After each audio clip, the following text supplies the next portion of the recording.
اللهم صل على محمد وعلى آل محمد كما صليت على إبراهيم وعلى آل إبراهيم إنك حميد مجيد.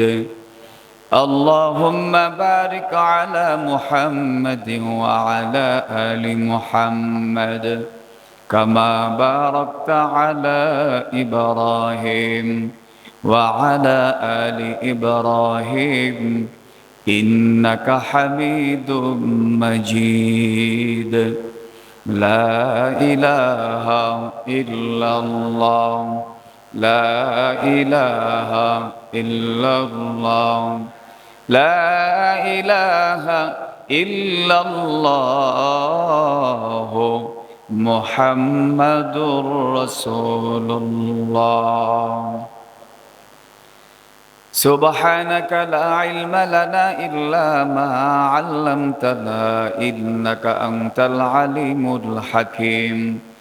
رب اشرح لي صدري ويسر لي أمري واحلل عقدة من لساني يفقه قولي. صدق الله المولانا العظيم وصدق رسوله النبي الكريم ونحن على ذلك لمن الشاهدين والشاكرين والذاكرين والحمد لله رب العالمين. الحمد لله. মহান আল্লাহ পাক রব্বুল আলামিনের দরবারে অসংখ্য অগণিত শুকর ও সুজুদ। যে মহান আল্লাহ পাক রব্বুল আলামিন আমাদেরকে আল্লাহর খার মসজিদে সফর মাসের 10 তারিখ আগস্ট 16 তারিখ জুমার দিন জুমার নামাজ আদায় করার জন্য আল্লাহর ঘর মসজিদে আসার বসার তৌফিক দান করেছেন, সেই মহান প্রভুর আলিশান দরবারে শুকরিয়াতান বলি আলহামদুলিল্লাহ। লক্ষ কোটি দরুদ ও সালাম মানবতার কান্ডারি রহমাতুল্লিল আলামিন শফিউল মুজনবিন ইমামুল মুরসালিন সৈয়দুস সাকালাইন হাবিব কিবরিয়া আশরফুল আম্বিয়া সাকিয়ে কাউসার মদিনাহ কা তাজেদার আফতাব নবুয়ত ফখরে মওজুদাত জনাবে মুহাম্মদুর রাসূলুল্লাহ সাল্লাল্লাহু আলাইহি ওয়াসাল্লামের উপর আল্লাহ পাক রব্বুল আলামিন আমাদেরকে অসংখ্য নিয়ামত দিয়েছেন। পুরা পৃথিবীর সকল মানুষ এবং যত প্রাণী আছে সব কিছু আল্লাহ পাক রব্বুল আলামিন সৃষ্টি করেছেন এবং সব কিছু সকলের খাবারের দায়িত্ব, রিজিকের দায়িত্ব, সকলের দেখাশোনার দায়িত্ব, সকলের নেয়ামত দেওয়ার দায়িত্ব আল্লাহ পাক রব্বুল আলামিনেরই হাতে। আল্লাহ পাক রব্বুল আলামিন এই জগতের ভিতরে আমাদেরকে সৃষ্টি করেছেন। সৃষ্টি করার পর সকল জীবের উপরে মানুষকে প্রাধান্য দিয়েছেন। মানুষকে সব কিছুর চাইতে আল্লাহ বেশি ভালোবেসেছেন। আল্লাহ পাক রব্বুল আলামিন মানুষকে বেশি ভালোবেসে তিনি বলেছেন, খালাকাল্লাহু লাকুম জামিআ, সমস্ত কিছুকে আমি তোমাদের জন্য সৃষ্টি করেছি। যা কিছু আছে সব কিছু মানুষের জন্য। কে বানাইছেন? আওয়াজ দিয়ে বলেন, কে বানাইছেন? কার জন্য? সব কিছুকে আল্লাহ বানাইছেন মানুষের খেদমতের জন্য, মানুষকে শান্তি দেওয়ার জন্য। আমরা যদি তাকাই, যেদিকেই তাকাই, যেখানেই যাই, যেখানেই থাকি, যে অবস্থায় থাকি, সব কিছুতে আল্লাহ তাআলার নিয়ামতে ভরপুর। সূর্য দিয়েছেন আল্লাহ, সূর্যের অনেক প্রয়োজন, মানুষের অনেক দরকার, মানুষের খেদমতে নিয়োজিত। আবহাওয়া দিয়েছেন, সুন্দর পরিবেশ দিয়েছেন, বৃষ্টি দান করেন, অসংখ্য প্রকারের ফল মূল দ্বারা ভরে রেখেছেন এই বিশ্বকে। কত ধরনের কত রকমের ফল মূল আল্লাহ মানুষের জন্য দান করেছেন। আল্লাহ পাক রব্বুল আলামিন এগুলোকে দান করার পরে প্রশ্ন করেছেন, আফারাআইতুমুল মাআল্লাযী তাশরাবুন, পানি কি তোমরা বানাইছো না আমি আল্লাহ বানাইছি? প্রশ্ন করেছেন। যেগুলো তোমরা পান করো, আগুনের প্রশ্ন করেছেন, আফারাআইতুমুন নারাল্লাতী তুরুন, আগুনের বেলায় প্রশ্ন করেছেন। এগুলো এই আগুন দ্বারা সব কিছু হয়।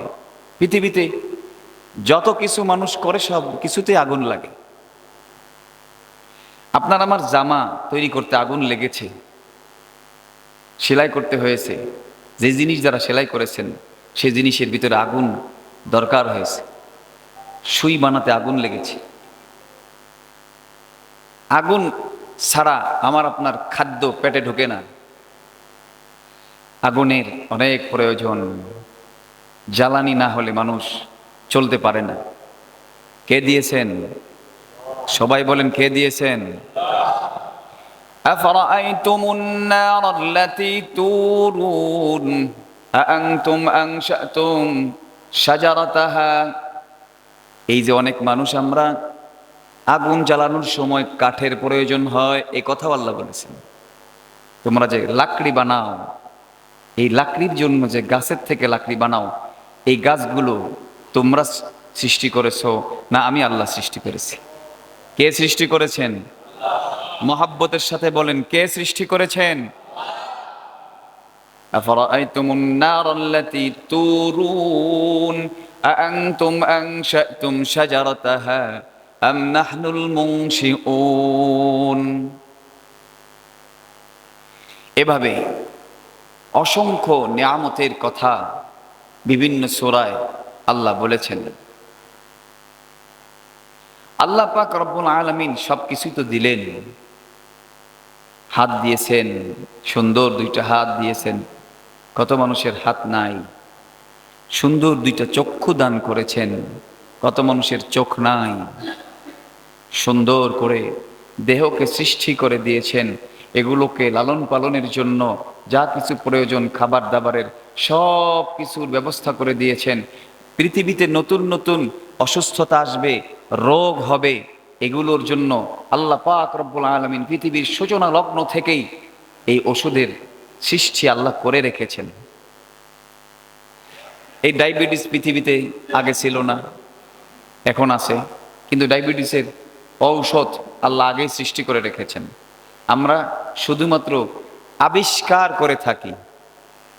এই ফ্যান চলছে, ফ্যান এটা আবিষ্কার, এটা সৃষ্টি না। এই ফ্যানের ভিতরে যা কিছু আছে সব খনিজ সম্পদ আছে এর ভিতরে। এর ভিতরে অনেক কিছু আছে যেগুলো আল্লাহ তাআলার সৃষ্টি থেকে নেওয়া। এবং পৃথিবীর আর কোনো প্রাণীকে এত ব্রেন দেন নাই, কাজ করার এত ক্ষমতা দেন নাই, এমনভাবে সৃষ্টি করা হয় নাই তারা ওইভাবে কাজ করতে পারে। পৃথিবীতে যত প্রাণী আছে, হিংস্র প্রাণী, তাদের যে ক্ষমতা শক্তি, তারা যদি মানুষকে ক্ষতি করতে চাইতো আর আল্লাহ যদি বাধা না দিতেন, পৃথিবীর সকল মানুষকে তারা ক্ষতি করতে পারত। ছোট্ট একটা পিঁপড়া, এই পিঁপড়ার হাত থেকে বাঁচার কোনো ক্ষমতা আমার আপনার নাই। কে বাঁচান? জোরে বলেন, কে বাঁচান? পিঁপড়ার হাত থেকে বাঁচার ক্ষমতা আছে। ছোট্ট ছোট পিঁপড়া ঘরের ভিতরে ঢুকবে, ঢুকার পরে কানের ছিদ্র দিয়ে ঢুকবে।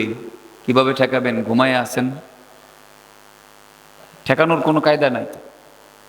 এই ছিদ্র থাকা সত্ত্বেও এখান দিয়ে প্রবেশ করতে পারে না, করে না।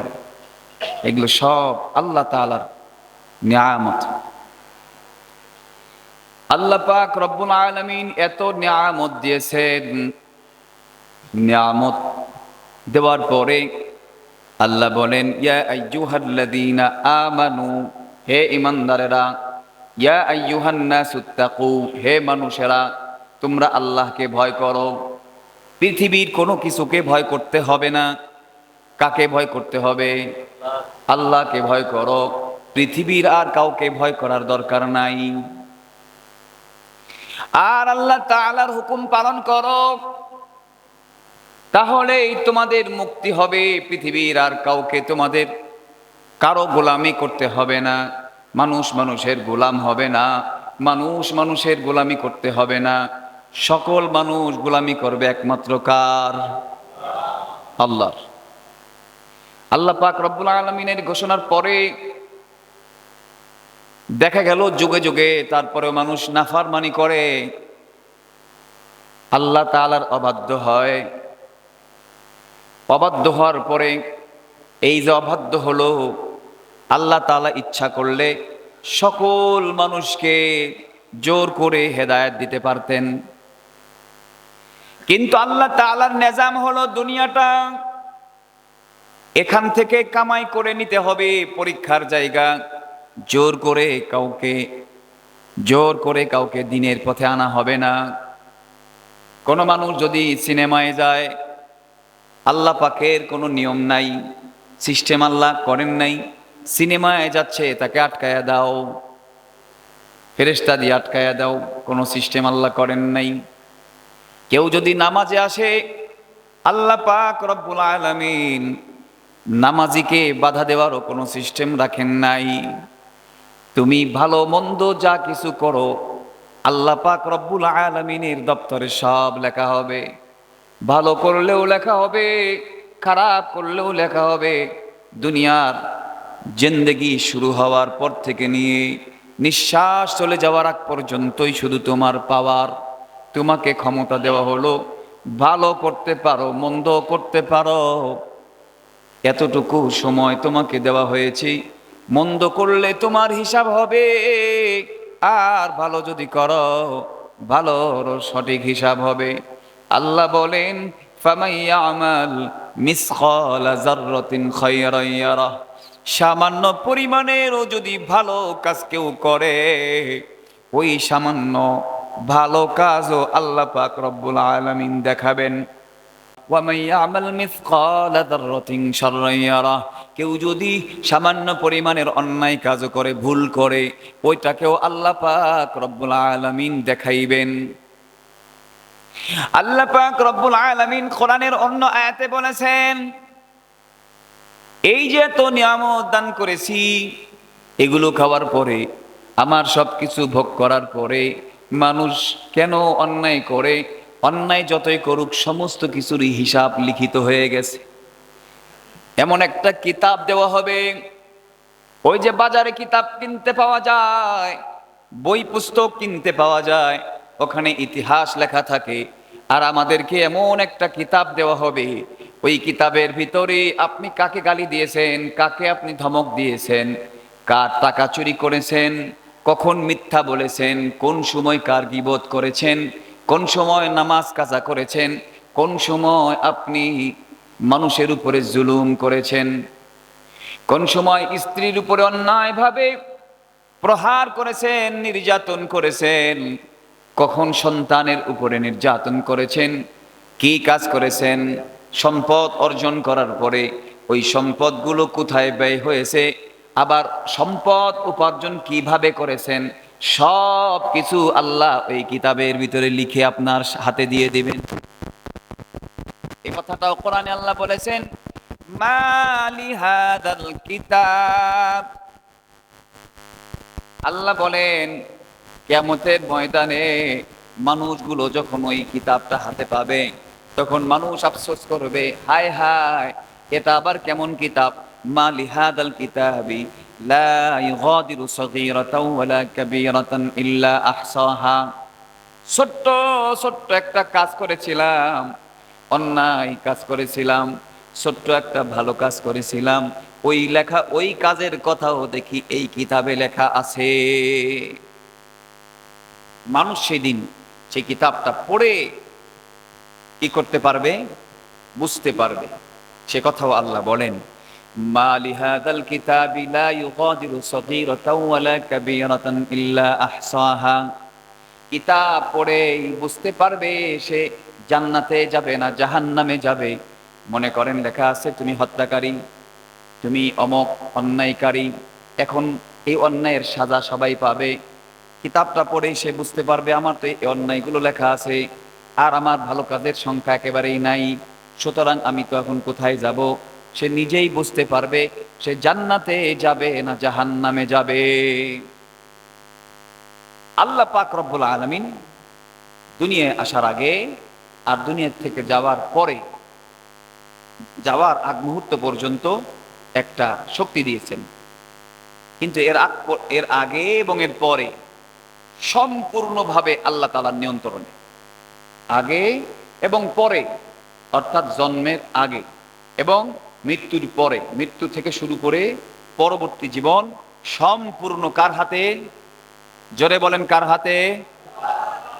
মাঝখানের জিন্দেগি পাইয়া আল্লাহ নাফরমানি করলে চলবে? কথা বলেন চলবে? সামান্য জীবন, সামান্য জীবন আল্লাহ পাক রব্বুল আলামিন এই যে সামান্য জীবন দান করেছেন, এই সামান্য জীবনের আগে কোন দিন কোথায় জন্মগ্রহণ করবে, কোন দেশে জন্মগ্রহণ আপনি করবেন, কোন মায়ের গর্ভে আপনাকে আল্লাহ পাঠাবেন, আপনার কোন গ্রামে জন্ম হবে, সব কিছুর দায় দায়িত্ব, সব কিছুর নিয়ন্ত্রণ কোনো মানুষের হাতে ছিল না। যদি কোনো মানুষের হাতে এমন নিয়ন্ত্রণ থাকতো, সে বলতো আমি অমুক সনে পৃথিবীতে যাইতে চাই, অমুক সনে পৃথিবীতে যাব, অথবা আগে দেখে নেই কোন সময় পৃথিবীর অবস্থা ভালো, সেই সময় দুনিয়ায় যাব, এবং কোন দেশের মানুষ বেশি ধনী সেই দেশে যাব। মানুষ নিজেই বলে বলে তারপরে দুনিয়ায় আসতো। আল্লাহ পাক রব্বুল আলামিন এই সিস্টেমটা রাখেন নাই, বরং দুনিয়ায় আসার আগ পর্যন্ত মানুষের সব কিছু চালিয়েছেন, নিয়ন্ত্রণ করেছেন কে? আবার এই দুনিয়া থেকে চলে যাবার পরে লাশটাকে যখন রাখা হবে, ওই লাশটার উপরে রাখার সময় বলে ফেললাম বিসমিল্লাহি ওয়া আলা মিল্লাতি রাসূলিল্লাহ, আল্লাহ এবং রাসূলের ধর্মের উপরে, নীতির উপরে রেখে গেলাম। আর এই মধ্যবর্তী জীবন রাসূলের বিরুদ্ধে ছিলাম, আল্লাহর বিরুদ্ধে ছিলাম, কোরআনের বিরুদ্ধে ছিলাম, আপনার আমার খবর নাই। অনেক মানুষ ইসলামের বিপক্ষে অবস্থান, তার কথাবার্তা, তার চলাফেরা, তার উঠা বসা ইসলামের বিরুদ্ধে, কিন্তু সে স্বীকার করে ইসলামে শুধু কোরআন শুধু নামাজের কথা বলে নাই, কোরআন শুধু রোজার কথা বলে নাই, কোরআন শুধু যাকাতের কথা বলেন নাই। কোরআন বলেছে তুমি, কোরআন বলেছেন তুমি সমাজনীতিতে কোরআন চালাও, তুমি সংসার এর নীতির ভিতরে কোরআনের আইন চালাও। সমাজের নেতারা যারা আছে তাদের কোরআনের মাধ্যমে, কোরআনের আইনের মাধ্যমে তারা সমাজের বিচার ব্যবস্থা চালাবে। সমাজের কোনো সিদ্ধান্ত নিলে কোরআনের মাধ্যমে সিদ্ধান্ত নিতে হবে। এবং কেউ যদি রাষ্ট্রীয়ভাবে ক্ষমতায় যায়, সেখানেও কোরআনের মাধ্যমে রাষ্ট্র পরিচালনা করতে হবে। কার কথা? জোরে বলেন কার কথা? এই ব্যাপারে আমি 3টি আয়াত আপনাদেরকে শোনাই। ওয়ামাল্লাম ইয়াহকুম বিমা আনজালাল্লাহ, আল্লাহ বলেছেন, আল্লাহ কোরআন নাজিল করেছেন, এই কোরআনের ভিতরে যা কিছু নাজিল করেছেন এর অনুযায়ী, এই কোরআন দ্বারা যারা ফায়সালা করে না, যারা সিদ্ধান্ত দেয় না, যারা বিচার করে না, তাদেরকে আল্লাহ বলেছেন, আমি বলি নাই। কে বলেছেন? আপনাদের কারো যদি কোনো জানার ইচ্ছা করে পরবর্তীতে জানবেন, আমাকে বলবেন, আমি বলবো, বুঝাবো। এই তো কোরআনের আয়াত, এই দেখেন স্পষ্ট আয়াত। এখন তো তরজমা খুঁজে পাওয়া যায়, তাফসীর খুঁজে পাওয়া যায়, আছে না নাই? কোরআনের পক্ষে থাকতে হবে না বিপক্ষে থাকতে হবে? জোরে বলেন কোরআনের পক্ষে না বিপক্ষে? কিয়ামতের ময়দানে জিহ্বা কাটা হবে যারা কোরআন পরিষ্কার ভাষায় কথা বলে না, কোরআনের স্পষ্ট কথাগুলি প্রচার করে না। এখান থেকে কোরআনের কথা যদি প্রচার না হয়, অনেক বিষয় আছে ইসলামের যেগুলো মানুষের অজানাই থেকে যায়। এমন কিছু বিষয় আছে যদি হিন্দুরাও জানতে পারে তখন তারা বলবে ইসলামের মতো শান্তির ধর্ম পৃথিবীতে নাই। ইসলাম এমন একটা ধর্ম, হিন্দু ধর্ম পরিষ্কারভাবে পালন করার পরেও ইসলামকেই তারা মেনে নেবে। কিন্তু দুঃখের সাথে বলতে হয়, হাজারো মানুষ আমরা পৃথিবীতে আছি, অসংখ্য মানুষের, অনেক মানুষ বলে কোরআন কোরআন কোরআনই শান্তির বিধান, কিন্তু কিছু মানুষ আছে যারা বলতে চায় না। আল্লাহ বলেছেন ওয়ামান লাম ইয়াহকুম বিমা আনজালাল্লাহু ফাউলাইকা হুমুল কাফিরুন। এক আয়াত আল্লাহ বলেন যারা কোরআন দ্বারা ফয়সালা করে না তারা হলো কাফের। কে বলেছেন? জোরে বলেন, কে বলেছেন? আমার কথা না। কোরআন অনুযায়ী ফয়সালা করে না। কি ফয়সালা? কোরআন। আপনার হাতে একটা দায়িত্ব এসেছে, কি দায়িত্ব? প্রশাসনিক দায়িত্ব। মানে আপনার আইন করার ক্ষমতা আছে, মানে আইন করার ক্ষমতা না থাকলে সেটা ভিন্ন ব্যাপার। আপনার আইন করার ক্ষমতা আছে, না আপনার আইন করার ক্ষমতা নাই সেটা তো ভিন্ন, সেটা অন্য জিনিস। কিন্তু আপনি আইন করতে পারেন, তাহলে আপনাকে কোরআন অনুযায়ী বিচার করতে হবে। যদি না করেন, এক আয়াতে আল্লাহ বলেছেন, এক আয়াতে আল্লাহ বলেছেন ফাউলাইকা হুমুল কাফিরুন, মানে চোর চুরি করলে কি বিচার হবে এই বিচারটা কি অনুযায়ী করতে বলছেন আল্লাহ? কোরআন অনুযায়ী। কি অনুযায়ী? কোরআন অনুযায়ী। আবার হত্যা, কেউ কাউকে হত্যা করলে কি অনুযায়ী বিচার করতে বলছেন আল্লাহ? কোরআন অনুযায়ী। যে করবে না তাকে আল্লাহ কি বলছেন? কাফের। কি বলছেন? কোরআনের কথা বলতে কি কোনো ভয় আছে? তাকে আল্লাহ কি বলেছেন? জোরে বলেন, কি বলেছেন? আচ্ছা, অন্য আয়াত, আরেকটা আয়াত শুনি। এখানে ব্যাখ্যা আছে, তাফসীর আছে। যদি সে অস্বীকার করে ফয়সালা না করে তাহলে সে কাফের। অস্বীকার করে ফয়সালা, কোরআনের এটা চলবে না, বাদ দাও, তাহলে সে কাফের। মুসলমানের ঘরে জন্ম হইলেও সে কি? কাফের। অন্য আয়াত আল্লাহ বলছেন ওয়ামান লাম ইয়াহকুম বিমা আনজালাল্লাহু ফাউলাইকা হুমুল ফাসিকুন। অন্য আয়াত, আরেকটা আয়াত আল্লাহ বলতেছেন যে কোরআন অনুযায়ী ফয়সালা করে না সে পাপী, পাপাচার, পাপিষ্ঠ। অন্য আয়াত আল্লাহ বলছেন ওয়ামান লাম ইয়াহকুম, এই শুধু এই কোরআন অনুযায়ী ফয়সালা না করার ক্ষেত্রে অনেক ক্যাটাগরি আছে, মানে এক একজনের এক এক ক্যাটাগরি আল্লাহ দান করছেন যে এই ধরনের অপরাধী। ওয়ামান লাম ইয়াহকুম বিমা আনজালাল্লাহু ফাউলাইকা হুমুল মুনাফিকুন। এক আয়াত আল্লাহ বলছেন সে হলো মুনাফিক। এখন আমরা একথা আমাদের বুঝতে হবে, জন্মের আগে সম্পূর্ণ কার হুকুমে চললাম? আল্লাহর হুকুমে। আর মৃত্যুর পরে চলতে হবে কার হুকুমে? আল্লাহর হুকুমে। নিজের কোনো মাতবাড়ি থাকবে না। মাত্র 70 আর 60 বছরের জীবন পাইয়াই কোরআনের বিপক্ষে অবস্থান, পাইয়াই ইসলামের বিরুদ্ধে অবস্থান। এতটুকু সময় পাইয়া আমরা দিনের পথে চললাম না। এই জন্য আল্লাহ বলেন যে যারা জানেন তাদেরকে এমন শাস্তি দেওয়া হবে যে তারা যখন পানি চাবে পানি দেওয়া হবে না, বরং গরম পুষ তাদেরকে দেওয়া হবে।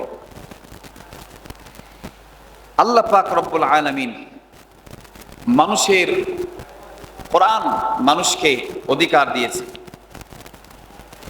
কোরআন মানুষকে এমন অধিকার দিয়েছে পৃথিবীর আর কোনো ধর্ম, আর কোনো মন্ত্রতন্ত্র মানুষের অধিকার দেয় নাই।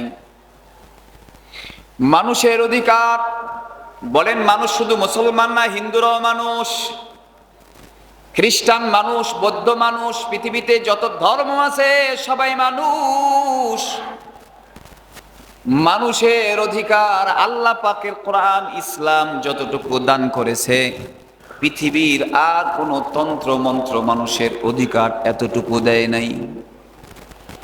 এই জন্যই তো 1300 বছর পর্যন্ত বিচ্ছিন্নভাবে মুসলমানরা অল্প সংখ্যক হওয়া সত্ত্বেও, ভালো করে শুনেন, মুসলমানরা অল্প সংখ্যা, মুসলমানরা সংখ্যায় অল্প থাকা সত্ত্বেও ভারতবর্ষ, এই বাংলাদেশ, কাশ্মীর, পাকিস্তান মিলাইয়া বলা হয় ভারতবর্ষ, এই ভারতবর্ষ সহ পুরা পৃথিবীর অধিকাংশ দেশ শাসন করেছে আলেম ওলামা। কারা? আলেম ওলামা প্রতিনিধিত্ব করেছে। কত বছর? 1300 বছর কম বেশি, কোনো রাষ্ট্রে 900 বছর হয়েছে, কোনো রাষ্ট্র 700 বছর হয়েছে। সংখ্যা ছিল কি কম। কেন? তখন হিন্দুরা কেন মেনে নিল? মুসলমানের শাসন কেন মেনে নিয়েছিল? কারণ তারা ইসলামের সবকিছুকে পরিষ্কার জেনে ফেলেছিল, ইসলামের সবকিছু জানতে পেরেছে।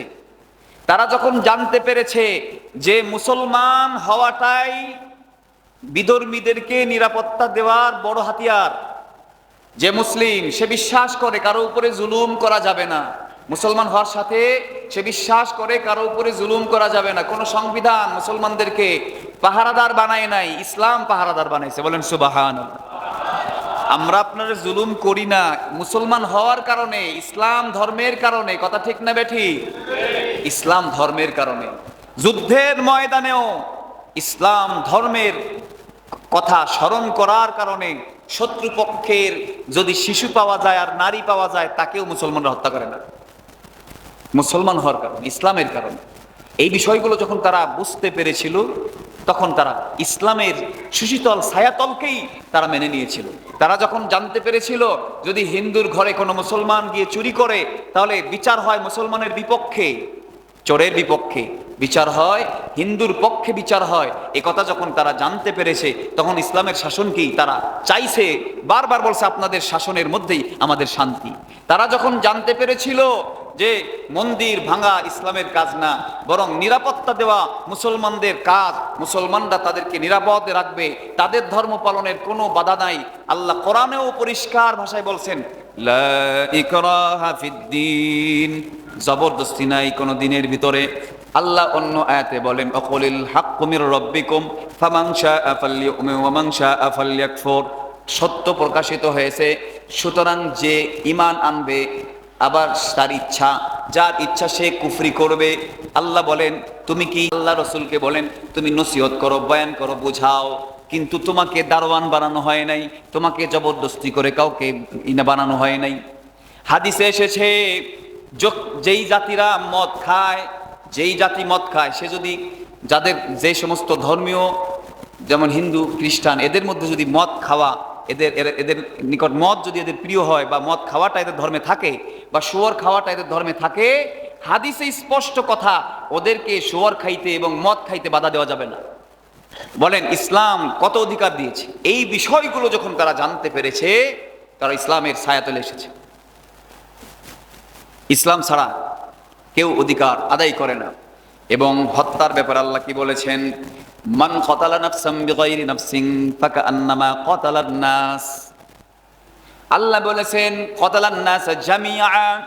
আল্লাহ বলেছেন মানুষের অধিকারের বেলায় ইসলাম এমন করেছে, পৃথিবীতে মানুষ শুধু মুসলমানরা না, মানুষ আল্লাহ তাআলার সৃষ্টি, যা কিছু যত মানুষ আছে সবাই আল্লাহর সৃষ্টি মানুষ। এই মানুষদের ব্যাপারে আল্লাহ বলেছেন, যে কেউ কোনো মানুষকে যদি কেউ হত্যা করে, তাহলে সে যেন পুরা মান কতালা নাফসাম বিগাইরি নাফসিন, কোন নফসের পরিবর্তে, অর্থাৎ সে কাউকে হত্যা করে নাই বিচার বহির, অর্থাৎ সে খুনি না, সে কাউকে হত্যা করে নাই, সে নিরপরাধ। সে দলীয়ভাবে কারণে বা যে কোনো কারণে, হিংসাত্মক ভাবে হোক, সম্পদের কারণে হোক, কেউ কাউকে যদি, কোনো ব্যক্তিকে যদি হত্যা করে, সে হিন্দু হোক, খ্রিস্টান হোক, নাসারা হোক, বৌদ্ধ হোক, তাহলে আল্লাহ বলেন সে যেন পুরা জাতিকে হত্যা করে ফেলল, সে পুরা জাতিকে হত্যা করার অপরাধ করলো। ওয়ামান আহইয়াহা ফাকাআন্নামা আহইয়ান নাস জামিআ। আর কেউ যদি কারো জীবন বাঁচায়া দিল, অর্থাৎ কেউ কাউকে মারতেছে, মারার একটা পর্যায়ে চলে গেছে, তখন সে তাকে বাঁচায়া দিল, আল্লাহ বলেন সে যেন পুরো জাতিকে বাঁচায়া দিল। ওয়ামান আহইয়াহা ফাকান্নামা আহইয়ান নাস জামিআ।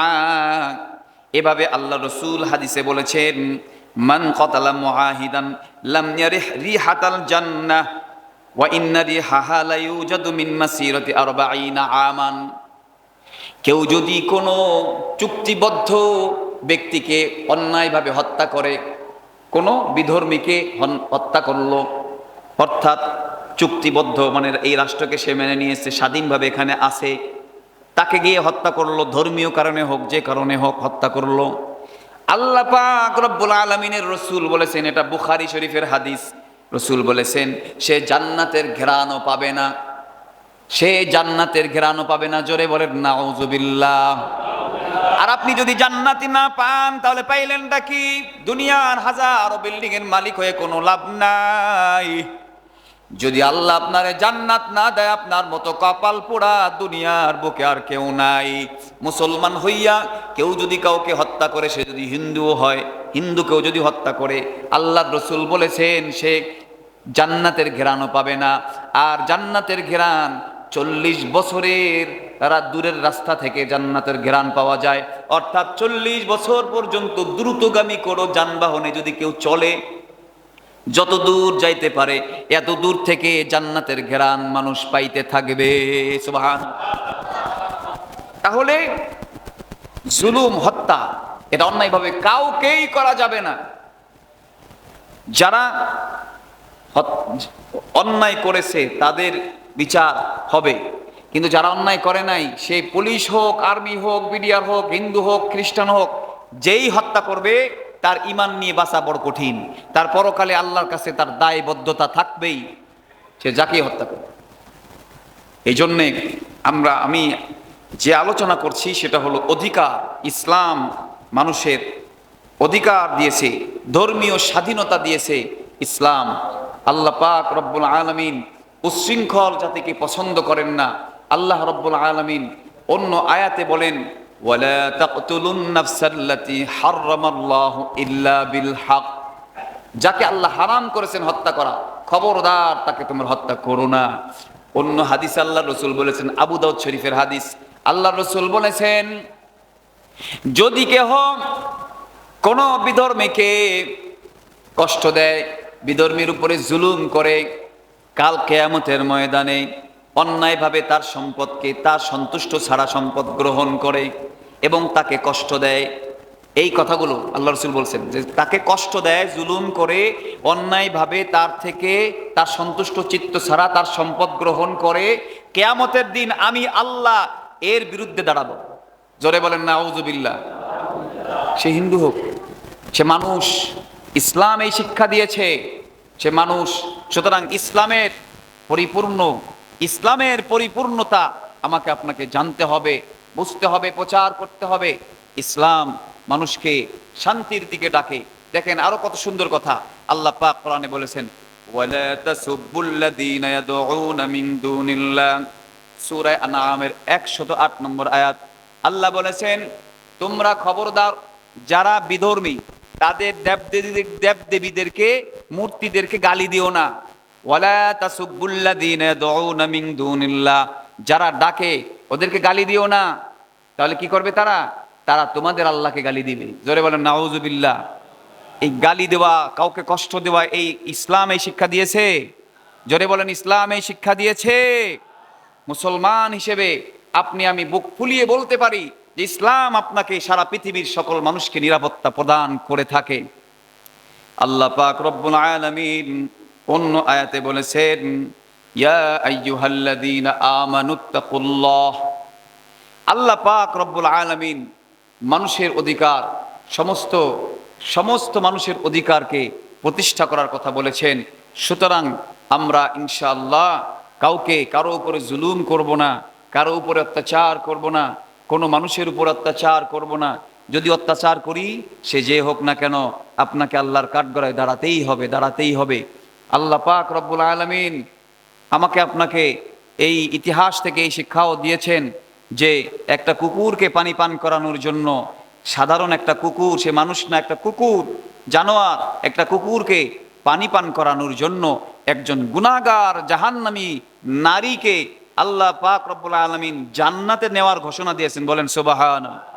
হাদিসে এসেছে জান্নাতে নেওয়ার ঘোষণা করা হয়েছে একটা কুকুর, আর সাথে তারা তো মানুষ। এই জন্য খবরদার, আমরা নিজেরা বুঝবো, আর একজনকে বুঝাবো যে খবরদার, ইসলাম এটা সমর্থন করে না। কেউ যদি পরাজিত হয়, সেই পরাজিত শক্তির উপরেও খবরদার কোনো হামলাও করা ইসলাম বৈধ নাই। আল্লাহ পাক রব্বুল আলামিন বলেন, ওয়ালা তাসরিবা আলাইকুমুল ইয়াউম, যেই দিন মক্কা বিজয় হয়েছে সেই দিন আল্লাহ রসুল ঘোষণা করেছেন তোমাদের সকলকে আজ ক্ষমা করে দেওয়া হবে। ইয়াগফিরুল্লাহু লাকুম, যারাই কাজ করবে আল্লাহ বলেন তাদেরকে আমি আল্লাহও ক্ষমা করে দিব। বলেন সুবহানাল্লাহ। কোন মানুষের শত্রু হতে পারে? জোরে বলেন। কোনো মানুষ মানুষের শত্রু হতে পারে না। আল্লাহ পাক রব্বুল আলামিন এই হত্যার বন্ধের জন্য যে কথাটা বলেছেন সেটা হলো আল আইনা বিল আইনি ওয়াল আনফা বিল আনফি ওয়াল উযুনা বিল উযুনি ওয়াস সিন্না বিস সিন্নি ওয়াল জুরুহা কিসাস কুতিবা আলাইকুমুল কিসাস। আল্লাহ পাক বলেন কুতিবা আলাইকুমুল কিসাস, তোমাদের উপরে কিসাসকে ফরজ করা হয়েছে। কিসাস কি? ফরজ। কিসাস কি? ফরজ। কিসাস হলো হত্যা। আপনাকে কেউ করেছে, এ হত্যার বদলে হত্যা। আপনার চোখ কেউ উঠায় ফেলছে, চোখ উঠানোর বদলে চোখ উঠানো। আপনার হাত কেউ কেটে ফেলেছে, হাত কাটার বদলে হাত কেটে ফেলানো। আপনার পা কেউ কেটে ফেলেছে, পাও কাটার বদলে পাও কেটে ফেলানো। এই কিসাস ফরজ করা হয়েছে মুসলমানের উপরে। কে করেছেন? কুতিবা আলাইকুমুস সিয়াম কুতিবা আলাইকুমুল কিতাল কুতিবা আলাইকুমুল কিসাস। এই কুতিবার মাধ্যমে, কুতিবা এই শব্দের মাধ্যমে আমরা রোজা রাখি, 30 দিন রোজা রাখি। এই একই কুতিবার মাধ্যমে কিসাস আল্লাহ বলেছেন। কেন এই ক্ষেত্রে কেন আমরা এটাকে এটাকে বাস্তবায়ন কেন করব না? আর এটা বাস্তবায়ন কি এই ঘরে বসে আমরা নিজেরা করতে পারবো, নাকি এটা রাষ্ট্রীয়ভাবে করা যাবে? কিভাবে করা যাবে? রাষ্ট্রীয়ভাবে। রাষ্ট্রে ইসলাম লাগবে, আর ইসলামের জন্য আপনাকে আমাকে অন্তরে ঢোকাতে হবে যেন রাষ্ট্রীয়ভাবে ইসলাম প্রতিষ্ঠা হয়। এই অন্তরে দোয়াও করতে হবে যেন আল্লাহর কোরআনের এই ফরজ বিধানগুলো বাস্তবায়ন করা যায়। আল্লাহ পাক রব্বুল আলামিন আমাদের সকলকে মিলেমিশে মহাব্বতের সাথে সকলকে চলবার তৌফিক দান করুন, এবং জান্নাতেও আমরা যেন একসঙ্গে থাকতে